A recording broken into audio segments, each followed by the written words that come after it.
Story 13. Farm Animals. I live on a farm. I'm only 8 years old, but I can do many things. When I get up in the morning, I feed the chickens. I open the gate for the sheep. I give the goats water. In the afternoon, I gather the eggs and I brush the horses. In the evening, I bring the sheep back. Once, I saw a baby goat being born. That was amazing. I love my life on the farm.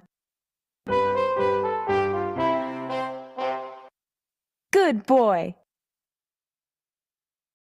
If you want to shine tomorrow, you have to spark today.